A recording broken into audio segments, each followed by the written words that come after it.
Right, good morning ladies and gentlemen, and welcome to this meeting of Cabinet today, Wednesday the 15th of May 2024. First item on the agenda is, do we have any apologies, Mr Bradbury? Good morning, Leader. No, I'm not in receipt of any apologies. Agenda item 2 is declarations of interest in accordance with Standing Order 16. Are there any declarations of interest? For the record, nobody is indicating. Item 3, decision notice of the meeting held on the 17th of April 2024. Is it your wish I sign that off as a correct record of the meeting? Yeah. Thank you, Councillor Wilcox. Yes. Thank you, Councillor Wilson. I've got 2 people who have agreed to sign it off as a correct record. Thank you. Agreed. Oh, good. That's everybody now. Item 4 is Leaders' Update. Good morning and welcome to today's Cabinet meeting. Firstly, we have spoken many times around the table about the importance of good highways to this council, our residents and our businesses. As you will all be aware, this winter has been one of the wettest and stormiest on record, with 6 named storms and the highest rainfall in February ever recorded. We all know too that this has had a massive impact on highways across the UK, and the situation here in Staffordshire is no different. Our crews did an excellent job last year to improve our roads, but because of the weather, we've seen a massive increase in new reported defects compared to the same time last year. This means that a lot of the fantastic progress we'd made over the past 12 months has been undone. After listening to our communities, it's clear that something urgently needs to be done to address this. That is why we are planning a major drive to tackle the situation, and we are calling this our Post-Winter Highways Recovery Plan. Once finalised, we will share how our actions over the coming weeks and months will ensure people will see a difference, so please bear with us and help us support our crews to get this job done. And to Councillor DeVille and his team, we look forward very much to you getting your sleeves rolled up and seeing a difference on our highways. At the very start of this month, May the 1st to be precise, communities came together once again to celebrate Staffordshire Day.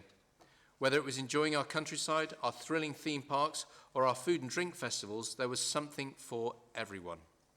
Next year will be the 10th year of celebrating all that is great about this county, and there is sure to be renewed energy to mark the day in 2025.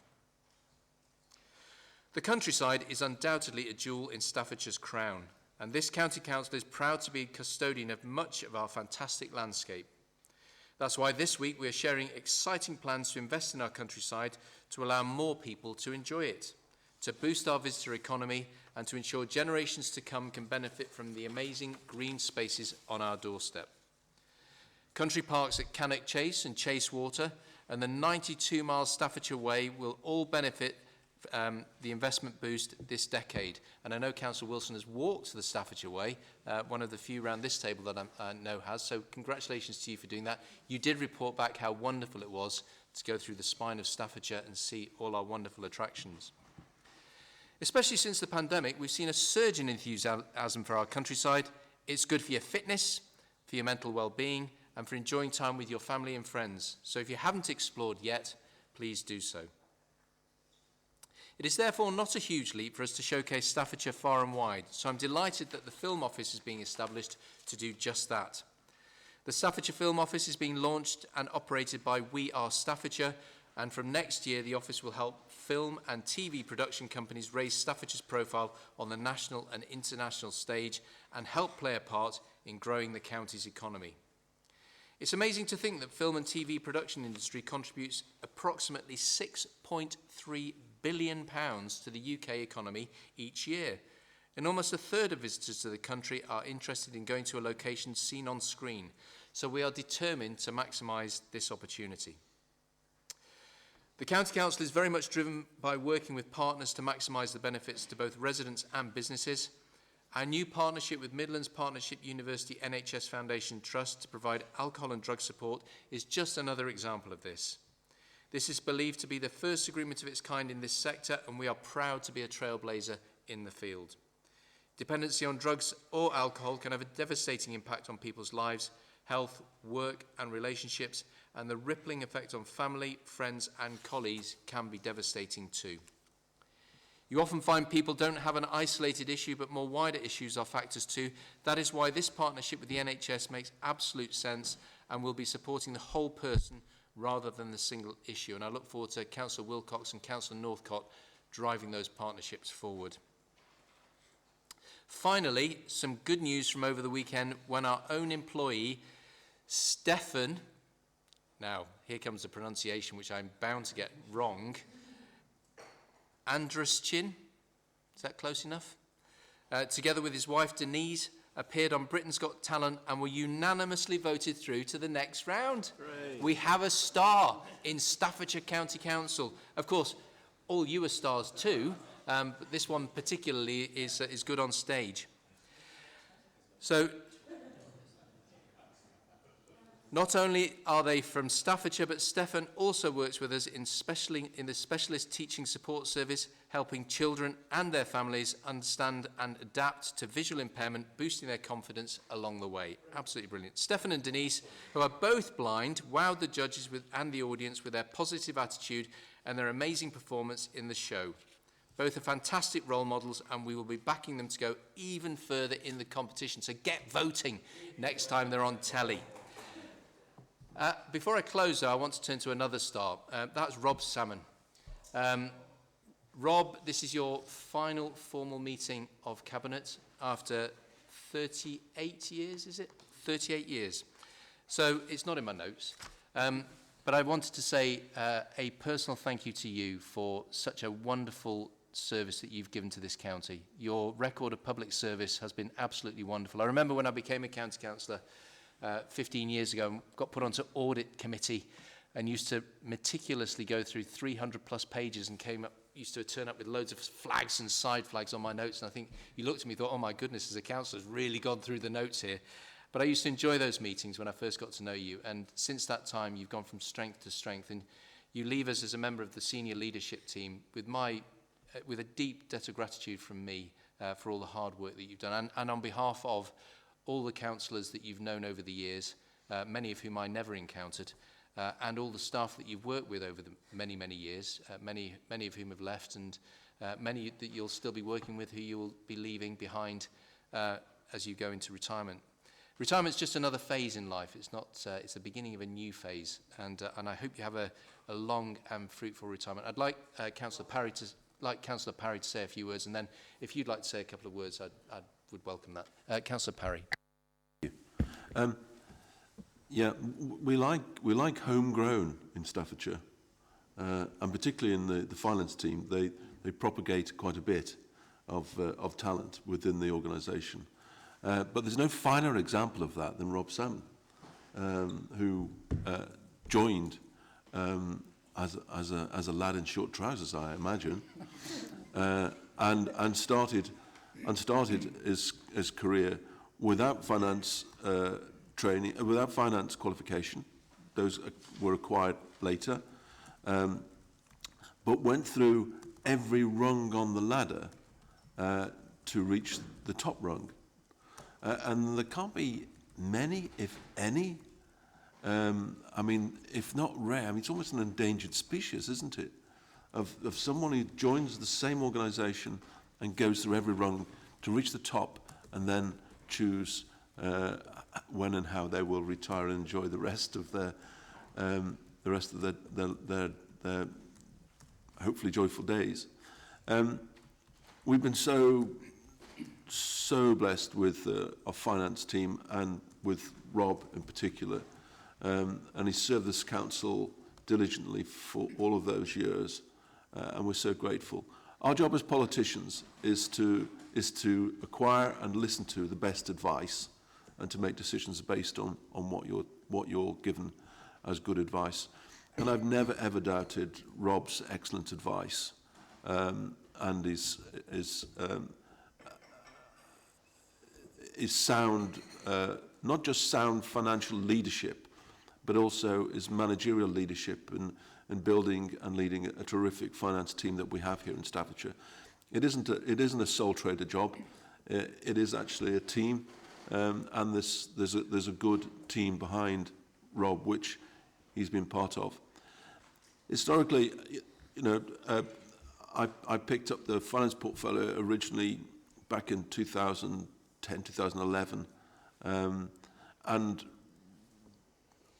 before that and since then, Rob has been party to and involved in and central to every significant decision and change that we've had to make. All of those transformational savings that were made, all those difficult challenges within our MTFS have all been partly driven, and in many cases entirely driven by Rob's good advice and leadership. I'm therefore immensely grateful personally to Rob, as the council are, I'm sure. We'll miss him. We've got a great appointment as his successor, but nevertheless we'll miss Rob's contribution to the council and his inspirational leadership, and wish him well. I'd like to say a few more words tomorrow perhaps, but for now, thanks very much indeed, Rob. Appreciate it. Rob.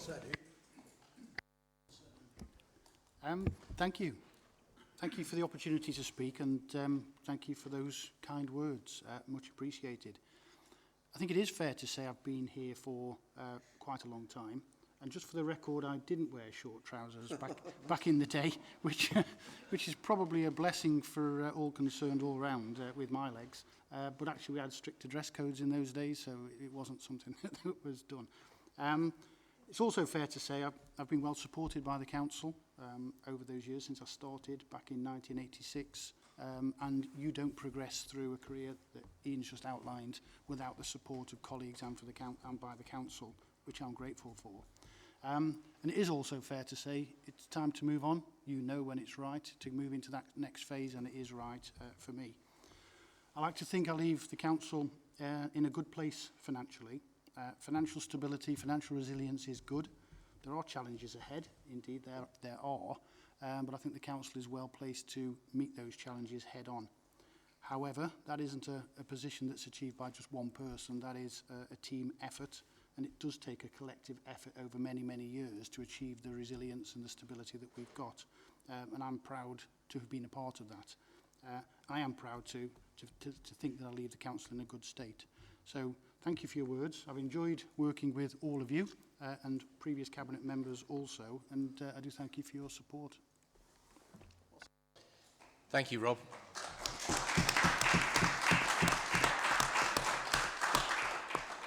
The tough part for myself and Councillor Parry is going to have to find some nice words for tomorrow as well. More comedic tomorrow, okay. Right. Agenda item 5, which is the minutes of the meeting of the Property Subcommittee held on the 1st of May 2024. Move them. Moved, thank you. Agenda item 6, Staffordshire means back to business with the Deputy Leader and Cabinet Member for Economy and Skills, Councillor White. Thank you very much, Leader. Before I deliver my report, I'll just add my very brief words of thanks to you as well, Rob. I think one of the things that local authorities need to do with others is to set a good example, and we've certainly done that in terms of how we've managed our finances under your leadership. As a politician, I've always been really grateful for the clarity that you've given us in terms of saying this is how we can deliver the priorities that you have in a way that's in the best interests of our county. So thank you very much for that. It's much appreciated, and enjoy your retirement. On to the report. As always, I'd first like to provide Cabinet with an update on the most recent universal credit claimant counts. So in the previous month, Staffordshire saw a small decrease in the number of universal credit claimants of 85 people, which means that our percentage claimant count has remained the same as the previous month at 3%, which, as is the long-term trend, is well below the average for England of 3.9%. And for the West Midlands of 5%. We similarly saw a small reduction in the youth claimant count in Staffordshire, with a decrease of 40 people, meaning that our youth claimant count is slightly decreased to 4.8% of the population, which compares to a national rate of 5.2% and a regional rate of 7.1%. So our consistent trend follows the national trends, but at a much better level. So Staffordshire remains a good place to secure a job and to retain a job. I must say, though, although it is outside of our control here, I am keen to see interest rates fall as soon as possible, because that will help enormously with the viability of employing further staff for many businesses. Over the last few years, I've given Cabinet various updates regarding our success in supporting growth in the green economy in Staffordshire, an important and growing part of the economy here. Only last month I updated you all on the news that GridServe, one of the UK's leading electric forecourt charging businesses, has been granted planning permission to develop an EV charging station at our flagship I-54 business park, just off the M6 in South Staffordshire. And this month I just wanted to update you on another business in Staffordshire that's also investing in our area, which is Give Energy, based at Limedale Business Park in Newcastle under Lyme, where they opened last year and now employ 40 people at that site. And earlier this month, I'm pleased to say that they opened their first manufacturing facility in Staffordshire, also in Newcastle under Lyme, which will generate further employment there. But crucially is part of a trend that we're expecting to see growing in this country, which is increasing manufacturing of green energy products here on our soil. And Staffordshire is an area with enormous potential in that respect. Give Energy are a great example of a business that are doing that in our county, and who this county council is very pleased to support in terms of helping them find the sites that they need, and secure other support that they require to continue growing. On a broader level, our 5500 project has highlighted the significant opportunities that exist in terms of decarbonising and the economic growth that can come from that, in particular in the north of the county along the A50 and A500 corridor. Give Energy are a good example of a business that are applying that in manufacturing, and Keele University are a wonderful example of the R&D and innovation side of that, with their green energy expertise at the Science and Innovation Park at Keele, and their high deploy test bed for putting hydrogen into the national gas grid. Hydrogen is going to be a really important part of the UK's future energy delivery, along with electric, and the 5500 corridor offers not only that research expertise, but also a range of world-class manufacturers who are developing products using hydrogen, particularly in various vehicle power plants. Most notably for us here in Staffordshire, JCB, who last year launched their hydrogen combustion engine.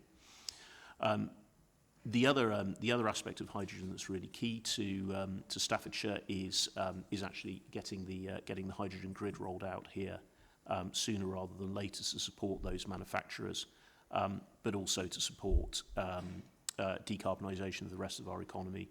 And I'm pleased to say that this council is now an active member of the Hydrogen Partnership, which is led by Cadent and National Gas Transmission, which is looking at bringing that hydrogen pipeline into the heart of the country early, and we are making a very strong case with them that one of their first ports of call should be along the A50 all the way to Stoke-on-Trent to decarbonise the potteries, something which I was discussing with a major ceramics manufacturer only last week, and they are very keen indeed to do. We think there's a huge commercial opportunity there, not only because we have major manufacturers along that corridor, but we also have the products that use that hydrogen being developed here in Staffordshire and in our neighbouring authorities along that corridor. Further updates to come on that. It is a major part of our work stream here. The other thing that I'll highlight today is our work with businesses more generally in terms of effective business support, and also our work with partner authorities. I mentioned Stoke-on-Trent a moment ago, and I'm very pleased to update Cabinet that last week the leader and I held, along with the leader and deputy leader of Stoke-on-Trent City Council, our first joint enterprise committee meeting. This is the successor body to the local enterprise partnership, and we had a very productive meeting, which included our agreement to allocate £300,000 of financial support to the continued operation of the Growth Hub, a key element of the LEP that's transferred into our control here at the County Council, which will be delivering for the citizens of Staffordshire across both the city and the county That £300,000 combines with similar sum of money from central government, which provides us with 2 years of forward funding for the Growth Hub. It's the first decision of that new body, one that I'm pleased to say was very easy for us to make in partnership, and I think is the start now of a really good working relationship in terms of running those previous LEP functions around economic growth, around skills, careers development, and attracting investment into our area. So good news and a good example of councils working together to benefit our businesses and the people who work in them. Thank you. Thank you. Agenda item 7 is Community Learning Accountability Agreement 24-25, brought to you by the Deputy Leader and Cabinet Member for Economy and Skills, Councillor White. Thank you very much, Leader. So another important part of our contribution to helping people to lead better lives and to become more economically active. I'm going to start by reading the recommendations because they shape the information that I'll provide in the report. So the recommendations attached to this report are that Cabinet acknowledges developments and performance in the community learning service area.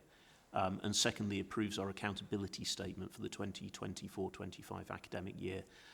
That accountability statement is our reporting back to government fundamentally, but it's also our transparency in terms of how we spend the money that is given to us to deliver community learning. So a brief summary of the community learning function and the report is, as colleagues will know, our community learning service supports around 2,500 learners in Staffordshire. It provides a wide range of courses, but those are geared principally towards improving people's health and well-being, confidence, resilience and independence, particularly focused on practical skills, so skills around numeracy, literacy, work readiness, but also family learning, so multi-generational learning where parents and children and indeed grandparents are learning together, particularly in some communities. It's really helpful to have younger people assisting older people to develop skills that they perhaps didn't develop when they were younger themselves. And it's also a really good opportunity to promote lifelong learning, which, as we know, is increasingly important in a world where the skills that you gained when you were at school maybe do need to be updated as you go on through your working life. The Council receives an annual funding allocation for this work from the Education Skills Funding Agency, and the allocation for the year that we're talking about here, which is August 24 to July 25, is £1.4 million. The other thing that I should mention at this point is that our community learning service was inspected last year. I'm pleased to say that we received a good for that report. It was a very strong good. You have to read the detail of the report to see how strong it was, but we were a hair's breadth away from an outstanding. So that independent quality assurance goes hand in hand with this report. In terms of our community learning framework, which outlines the areas that we are going to be focusing on during the 2024 to 25 period. Those areas are wellbeing and independence, community and family progression, English, maths and digital skills, STEM, so science, technology, engineering and maths, wider family learning for schools, so that's where school children get their parents and grandparents involved in learning, and our Community Learning Responsiveness Fund, which allows us to be, as the name suggests, responsive to needs that occur very rapidly, perhaps where there's a community where there's a number of redundancies that happen, or there are a large number of people who move into a community who might benefit from some ongoing learning. In addition to that annual funding, the Council has also secured £4.2 million from the Department for Education to deliver the Multiply programme, which is specifically geared towards adult numeracy for people who don't have a mathematics qualification at GCSE level or above. That funding came to us quite late last year, but I'm pleased to say that we've been able to get that programme well underway and the details of that are also in the report. Just a few highlights from that report in terms of impact. So I'm pleased to say that we are now delivering over 300 courses in over 50 venues around the county. The number of enrolments in the year was 2,942. Some of those are repeat customers, but that's the number of enrolments on courses. That's an 8% increase on the previous year. 60% of those learners, when they start their learning, have below a level have below a level 2 qualification.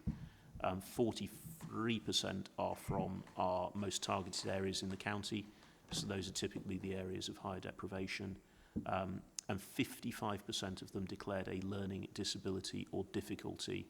Now, a difficulty may be anxiety, concern about engaging in learning. One of our key objectives through the community learning programme is to get people into the habit of learning, so that they can go on to further training, perhaps with a vocational aim in mind. In terms of the outcomes that learners themselves identified, 76% of learners said that their well-being had been improved through their learning. 40% developed better digital skills, 32% developed better English skills, 18% developed better math skills, and 24% gained more confidence to start a new job. 16% also developed skills to progress in their career. Regarding Multiply, we commenced that in Q4 of last year and achieved in that quarter 426 enrolments, so quite a high number in a very short period of time. And of those, 43% have progressed onto a longer course. It's geared towards getting people to take their GCSE if they don't have it already, as well as improving their functional skills. So 43% have progressed onto a further course. Regarding the accountability, agreement itself, it's set out in the documentation. I don't propose to go through it because we don't have a long enough meeting to go through it all, but it is clear and transparent, and it demonstrates where the money that we are being given by government is being spent and the impact that it delivers. Hopefully, I've given you a flavour of that today, but happy to answer any other questions that you have. Thank you. I think the word that springs to mind is comprehensive. Any questions? No, you've heard the recommendations, Cabinet. All those in favour? That is agreed.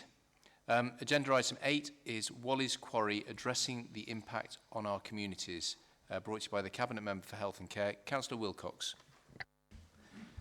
Thank you, Leader, and good morning, everyone.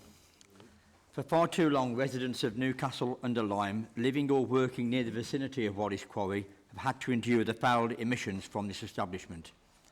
I bring to Cabinet this morning a report addressing the impact of Wally's Quarry upon the health and well-being of its residents. The landfill site has for a long period been releasing foul emissions of hydrogen sulfide into the atmosphere from the site. We now call for urgent and decisive action to be taken by government to not only put an end to this situation, but also to protect the health and well-being of all those either living or working near to the site. The recommendation being brought forward is absolutely clear. We call for urgent action to be taken to reduce the emissions. So, colleagues, the history to the site is well documented. Wally's Quarry has been an active landfill site since 2007, and since that time there has been various reports of foul odours being emitted from the site, which escalated by the end of 2020, culminating in 2021 with complaints to the Environment Agency, initially in hundreds, but now several thousands each month.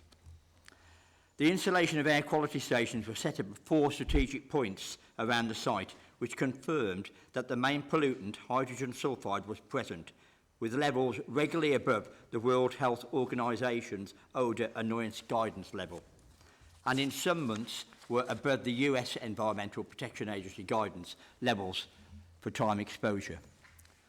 For its part, the Environment Agency have issued 4 enforcement notices to the operator since March 2021, requiring them to cap parts of the site. a gas management system to be established, and improved waste acceptance procedures to be introduced and, importantly, complied with. Colleagues, the local authority in Newcastle-under-Lyme Borough Council secured an abatement notice against the operator, which obliges them to not create or allow statutory odour nuisance. This became enforceable in March 2023. With complaints continuing to be made of foul odours, the Environment Agency in autumn 2023 revealed that they had concerns as to the accuracy of the air quality monitoring stations, and that data prior to this point was likely to be subject to a greater degree of uncertainty than previously understood. These monitoring stations have now been recalibrated, and the EA are confident that they are recording hydrogen sulfate levels more accurately. Since that time, levels of complaints have increased, and so the level of hydrogen sulfide being discharged. So, colleagues, on the 1st of March 2024, the EA issued a suspension notice which required additional works to be carried out on the site. When works were completed, the suspension was lifted on the 12th of March. However, locals continued to report foul odours and recorded levels remained elevated. The impact on health and well-being is clear, with a range of health effects that are consistent with exposure to this substance, with many residents complaining of stinging eyes, sore throats, difficulty in breathing, headaches, nausea and dizziness. These have also been reported mental health effects, including insomnia, anxiety and depression. Analysis of routine data and a study complied by Keele University has not revealed any increase in mortality rates, hospital admissions, prescribing or GP consultations with conditions that might be associated with exposure to hydrogen sulfide. However, it's important to note that the analysis is limited to the data available and cannot exclude an impact at some point in the future on the level of neighbourhoods or individuals. Colleagues, a broader community impact assessment is planned to help understand the wider effects of emissions, for example on the economy, education and the environment. The UK Health Security Agency is increasingly concerned about the ongoing elevated levels of hydrogen sulfide, and it's clear that the longer the emissions continue to happen, the greater the risk to long-term physical health. And there is evidence that prolonged exposure can lead to stress and the increased risk of physical health, including heart disease. They also state that a risk to long-term health cannot be excluded where hydrogen sulfide levels are above the long-term health-based guidance value. Currently, the risk is likely to be small, but the longer the population is exposed, the greater the risk will become. The UK Health Security Agency strongly recommends that all appropriate measures are taken to reduce emissions from the landfill site to reduce the health impacts experienced in the local community. To add to this list of representation, the Health and Care Overview and Scrutiny Committee considered the impact of Wally's Quarry back in July 2021, and the Chairman has written to the CEO of the Environment Agency, Secretary of State for the Environment, Food and Rural Affairs to raise concerns about the levels and the effect that this is having on the health and well-being of residents. Importantly, also the lack of accurate air quality data on which to base health risk assessment, and to ask government to intervene. Colleagues, up to now the government has resisted taking any action in favour of ongoing regulation on the site by the Environment Agency. This has clearly not resolved the situation, and local residents and workers continue to be exposed to foul odours, which continued to be a risk to their health and well-being. This is why now we've come to Cabinet to seek a formal recommendation that calls for urgent and decisive action to be taken by government to reduce emissions from Wally's Quarry landfill site to protect the health and well-being of local residents. Leader, I will stop there. I know there are some legal implications that I do know that other members around the colleagues around the table wish to speak to, but I'll stop there and wait and take any questions before we go back to the recommendation, if I may. Thank you. Councillor Tagg. Thank you, Leader, and thank you to the portfolio for introducing this report, and thank you for bringing this report. As a local member that represents the division which encompasses Wally's Quarry, even though it has a wider effect on the borough, as we know. I can testify to the impact that it's had on local communities far and wide in Newcastle, and that continues. Within recent days, the last weekend, complaints are up again from this site. So obviously we referred to the suspension notice by the Environment Agency for works to be required. There's no evidence yet that those works have dealt with the problem. And again, weather-related, different conditions lead to different events on that site, but the long-term issues remain, and that is the odours and the effect on local people. I think this report is really good. It sort of encapsulates the County Council's role within this. Sometimes the County Council isn't seen to be at the forefront of this because it's the Environment Agency, obviously, and the Newcastle Borough Council abatement notice, but a lot of support comes from the County Council. We were involved in the strategic group, which involves all partners involved in the Wally's Quarry issue. And I think I pay tribute to Mr. Harling, who represents the County Council, and there is a key member of that SCG helping to try and resolve this issue for our residents in Newcastle. I think I'm really pleased that obviously it was recently publicised about the study that's taking place into the mental and physical health impacts of the effects of the odours from Wally's Quarry. And I think it's really good that the County Council is leading on that and has obviously got that up and running now. And I think that's been really well received by local residents. And of course, it won't stop the stink, will that report, but also what it will do is help us to evaluate some of the effects and how it's been affecting people. So action can be taken, and also that we can make sure that this doesn't happen again anywhere else as well, which is a really key point for me as well. The County Council does have planning responsibilities as the planning authority. I think we've really used those where we can, and I think through your leadership leader, by writing originally to the operator relating to the issues of lorries that were stacking outside Wally's Quarry, which is causing a massive traffic issue, traffic safety issue, and a pollution issue outside of the entrance of the quarry. And through the planning process, that was alleviated by allowing vehicles to go on site earlier, and that has now calmed down a lot, and that is a community concern that has been dealt with by action by this County Council and the operator putting in the planning application for the HGVs. I think the two other planning issues and legal issues relating to the planning permission, the Section 9 and also the Section 226, they're very detailed and specific actions which, as it says in the report, our officers don't feel that there has been a need or a breach to bring them forward, but they're always there in the back pocket to be used. I think what we have to do is, as the recommendation says, is to, when we talk about the government, we're talking about the Environment Agency. And I think as letters that the leader has wrote in conjunction with Newcastle Borough Council, the position Newcastle Borough Council has taken, and also the position of the public, is that the Environment Agency have let the residents of Newcastle down. And I think when we focus on the government action here, it's via the Environment Agency that they need to step up on this, and I completely support the recommendation in there. As for the Borough Council, it is asked for Secretary of State's permission to take legal action for the breach in the abatement notice.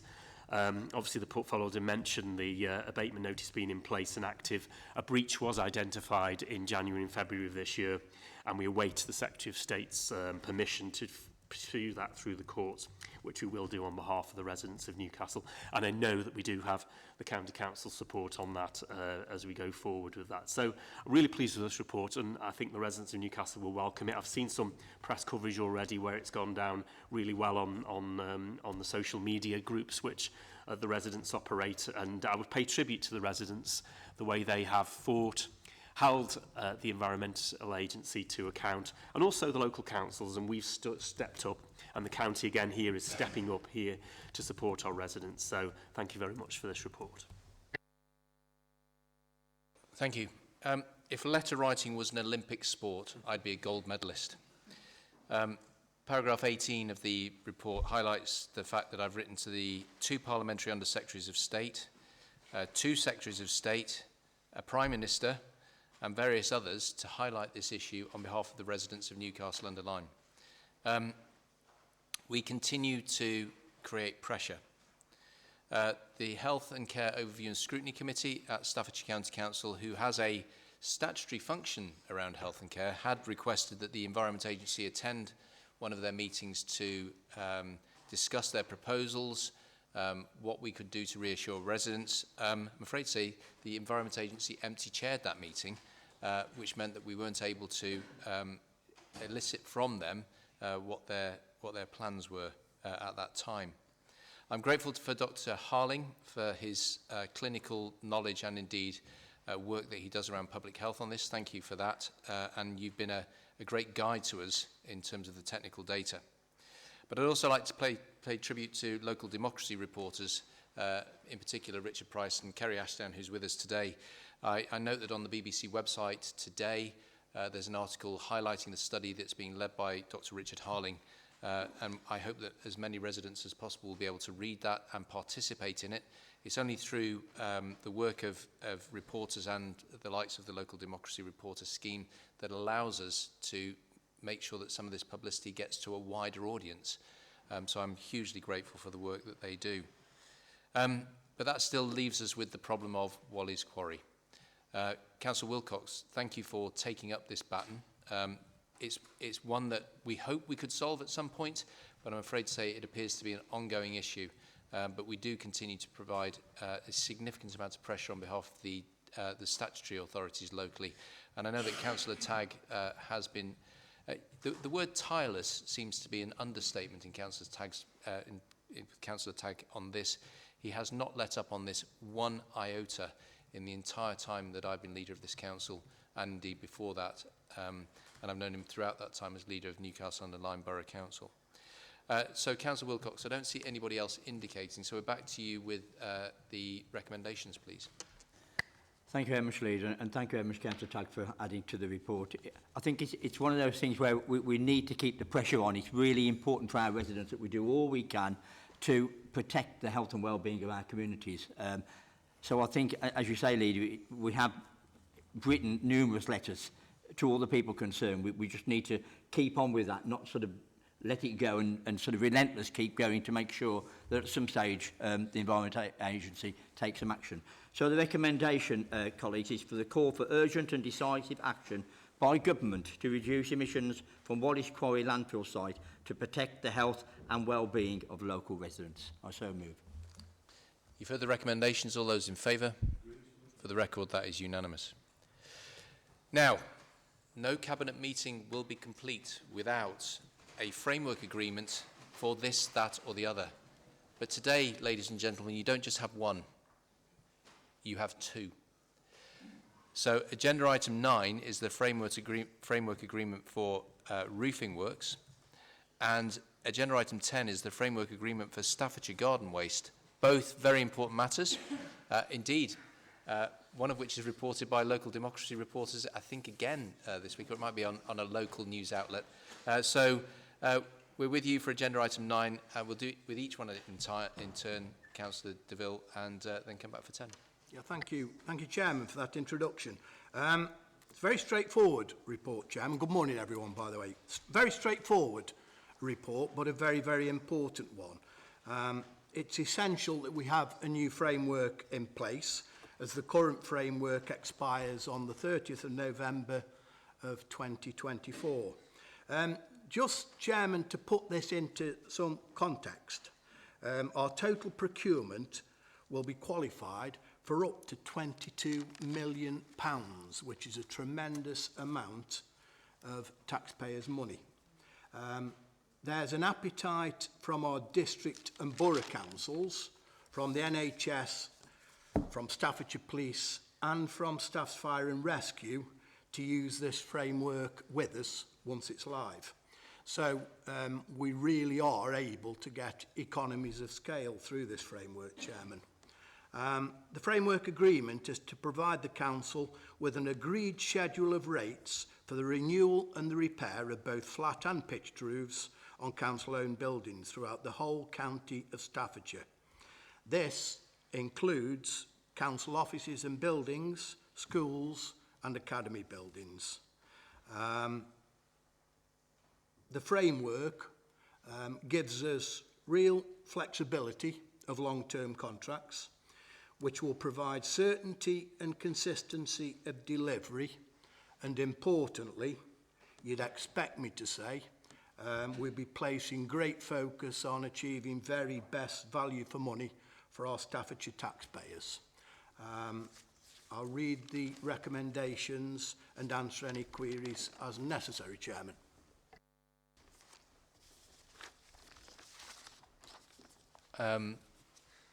No, there's nobody indicating, Councillor DeVille, so we're back with you for the recommendations. Recommendations today, I recommend that Cabinet A approves and agrees to officers undertaking a procurement exercise for the framework agreement for roofing works, and that the successful suppliers be appointed to the framework for the period of 1st of December to the 30th of November 2028. We agree that the following shall be delegated to the Deputy Chief Executive and the Director for Corporate Services. 1, the approval of the appointment to the successful providers to the agreement. 2, the approval of the entering into framework agreement with successful providers to include approval and execution of the final contractual agreements. And finally, Chairman, that we note that any instructions in terms of the framework agreement, subsequent call-offs will be approved and entered into in accordance with the Council's procurement regulations.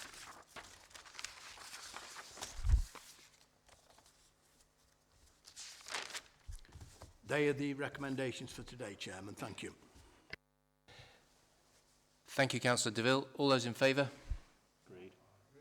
For the record, that's unanimous. Agenda item 10, I'm terribly sorry, Councillor Tagg, I'd forgotten to mention that you were part of agenda item 10 as well. So this is the framework agreement for Staffordshire Garden Waste, brought to you by the Cabinet Member for Commercial Matters and Cabinet Member for Environment, Infrastructure and Climate Change. Councillor DeVille, Councillor Tagg, we are with both of you. Yeah, thank you, Chairman. And you're right, Councillor Tagg's portfolio really is important with this report, Chairman. And I'll ask Councillor Tagg to join me with the presentation of this report. Again, it's a really important report. The work supports our commitment to provide good quality services to the Staffordshire taxpayer at best possible value. It also, importantly, stresses our commitment to recycling and supports our ambitions to reach net zero carbon emissions by 2050. Total spend, colleagues, is £2.5 million in 23-24. Any ongoing spend will be managed in budget, and it's anticipated that the annual spend in the framework will also be £2.5 million. It's proposed, Chairman, that 2 frameworks for garden waste disposal will be published to ensure that Staffordshire County Council capture all garden waste from the district and borough councils as and when their current contractual agreements come to an end. Framework 1 is the garden waste disposal framework for Newcastle-under-Lyme Borough Council, Stafford Borough Council and Staffordshire Moorlands District Council. And framework 2 will be garden waste disposal frameworks for Lichfield District Council, Tamworth Borough Council, Cannock Chase District Council, East Staffordshire Borough Council and the South Staffordshire Council. Bring Councillor Tagg in if he has anything to add to those introductory remarks. Simon. Thank you, Mark. Yes, I think just to point out, this is obviously a partnership that we are involved in when it comes to collecting, whether it's recyclable material, garden waste or other materials. And I think through our joint waste management arrangements as part of our sustainability board, our officers have been working with the district and borough officers on this framework agreement. And of course, I think the main point is also to say that will be ongoing conversations as this process comes to a conclusion. I think really key that we do have this. Garden waste is the heaviest material which is recycled and can lead to the tonnage and increases in recycling rates which we want to see across the borough. We don't want this stuff going into residual bins no matter what happens to it. We want it to go to a recyclable facility, and through this framework arrangements we'll have a cost-effective way of doing that. There's big money involved in this, isn't there? As Mark has pointed out, and we've got to do that and get the best value for money out of this. And I think the framework agreements that we put in place for these two to north and south areas, as Mark has suggested, are a good way forward. And I would emphasise again, working in partnership with our districts and boroughs to ensure we get the best arrangements in place for every body involved. Thank you. Thank you, Councillor Tegan. Thank you for all the hard work you've done on the Sustainability Board, bringing together the districts and boroughs on this. It's been a great job of work. Councillor DeVille, nobody's indicating, so we're back with you for the recommendations. Yeah, thank you, Chairman. I think we'll all agree that this offers, it's a good report. It offers value for money. It enhances the service that we provide to our Staffordshire taxpayers, and it's just good practice and good common sense. So therefore, I have 3 recommendations, Chairman. I recommend that Cabinet A approves and agrees for officers to undertake 2 procurement exercises in compliance with the requirements of the Public Contract Regulations 2015 for the framework agreements for Staffordshire-wide garden waste disposal. B, that we approve that following the procurement processes, the successful suppliers be appointed to the framework agreement to the final contractual agreements being delegated to the Director for Economy, Infrastructure and Services. And C, that we note that any instructions in terms of the framework agreement, subsequent call-offs, will be approved in accordance to the Council's procurement regulations. So 3 recommendations this morning, colleagues. Thank you, Chairman. You've heard the recommendations. All those in favour? Agreed. That is unanimous. Agenda item 11 is decisions taken by Cabinet members under delegated powers. There is one by the Cabinet Member for Children and Young People in approving the proposed expenditure volumes and delivery arrangements for the Household Support Fund in Staffordshire, along with the continuation of the procurement of the Hemingway's VEX Digital Rewards Voucher Scheme. Agenda item 12 is the forward plan of key decisions. In the June meeting and in public, we have the final financial outturn brought to you by the Cabinet Member for Finances and Resources, Councillor Parry, and myself. The Supported Living Commissioning Update brought to you by the Cabinet Member for Health and Care, Councillor Wilcox. Staffordshire Bus Strategy 2024 Update brought to you by the Cabinet Member for Commercial Matters. Treasury Management Report for the year, this is in July, Treasury Management Report for the year ended 31st March 2024 brought to you by the Cabinet Member for Finance and Resources. Again in July, Children and Young People's Emotional Health and Wellbeing Service brought to you by the Cabinet Member for Children and Young People, Councillor Sutton. Digital Innovation Strategy for Staffordshire County Council brought to you by the Cabinet Member for Finance and Resources, Councillor Parry. And then the Community Strategy brought to you by the Cabinet Member for Communities and Culture, Councillor Wilson. Moving into September, in public, we have Intelligent Transport Systems Maintenance Contract brought to you by the Cabinet Member for Commercial Matters. Recommissioning of contract arrangements for the supply of residential and nursing home placements brought to you by the Cabinet Member for Health and Care, Councillor Wilcox. Delivery plan and updates for the Housing with Care Strategy and Day Care Services brought to you by the Leader of the Council, Councillor White. Really? I'm supposed to delegate these things out to other people. I'm not quite sure how that happened. And then in private, additional nursing capacity brought to you by the Cabinet Member for Health and Care, Councillor Wilcox. I think there might be a bit of a typo there, Councillor Wilcox, so I think you can take it as read that you'll be doing that one. Right, that is the forward plan of key decisions. Agenda item 13 is the exclusion of the public. That the public be excluded from the meeting for the following items of business which involve the likely disclosure of exempt information as defined in the paragraphs of Part 1 of Schedule 12A as amended of the Local Government Act 1972 indicated by below.